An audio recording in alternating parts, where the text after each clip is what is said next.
Si tu es victime de poison de nuit, de mari de nuit, c'est très dangereux. Beaucoup de femmes n'arrivent plus à trouver le mari de nos jours parce qu'ils sont victimes de mari ou de femmes de nuit. Pareil pour les hommes aussi, ce n'est pas seulement les femmes qui souffrent de cela. Parce que pendant que vous dormez, il y a des gens qui vous attaquent dans le mysticisme.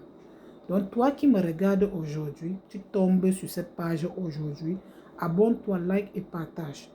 Si tu rêves que tu es en train de manger dans tes rêves, dis-toi que tu as fait un poison nocturne. Le poison de nuit, c'est très dangereux parce que c'est un poison qui te tue à petit feu. Au moment où tu vas t'en rendre compte, il se fera trop tard pour soigner cela. Donc, dès que tu te lèves le matin très tôt sans parler à quelqu'un, prends-moi un verre, tu vas uriner à l'intérieur et tu consommes tes propres urines du matin. Ça va nettoyer tout ce qu'on appelle le poison de nuit dans ton corps. Maintenant, toi maintenant, qui a souvent ces problèmes de couche de nuit, de mari de nuit, que tu rêves que tu es en train de mougou dans tes rêves, ça c'est les maris de nuit. Peu importe la personne avec qui tu es en train de faire le mougou dans la nuit, c'est un mari ou bien une femme de nuit. Comment est-ce que tu vas procéder pour couper tout cela? La nuit, avant d'aller dormir, tu vas prendre une gousse d'ail. Tu vas écraser l'ail. Tu vas mettre dans l'huile d'olive. Et donc, je préfère que tu fabriques une fois, là, chaque soir, avant d'aller dormir, tu oins sur ton corps. Donc, qu'est-ce que tu vas faire? Tu vas prendre un peu d'ail, et pas de l'ail en poudre, un peu une gousse d'ail, tu lances dans l'huile d'olive, tu prends une bûchée d'allumettes, tu vas allumer et tu lances dans l'huile d'olive, tu fermes. C'est ça là que tu vas laisser poser 24 heures. Maintenant, après les 24 heures, chaque soir, avant d'aller te coucher, tu vas prendre un peu, tu vas passer sur tout ton corps, tu te oins avec.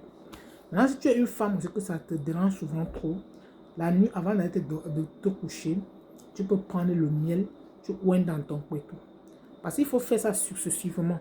Pour que le mari ou la femme de nuit, à force de venir, qu'elle va voir qu'il n'y aura plus la porte d'entrée, ils vont te laisser tranquille. Donc voilà ce que je vous conseille de faire. Maintenant, si ta part est chronique, depuis la nuit de temps que tu sens qu'on a seulement lancé le mari ou la femme de nuit, tu entres en contact avec moi. Je vais t'envoyer un produit que tu vas brûler dans ta maison. Et tout ce qui est négatif, ça ne va pas fréquenter cet endroit.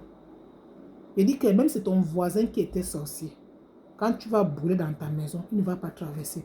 Le produit là, tu brûles ça dans ta maison, tu laisses que ça, la fumée envahit ta maison. Tout ce, même si ton mari qui est sorcier, vous allez vous séparer. Même ta femme, parce que des fois tu vis avec un sorcier qui est nuisible, qui te dérange, qui t'embête. Tu fais cela et tu vas revenir témoigner. Donc vous faites cela.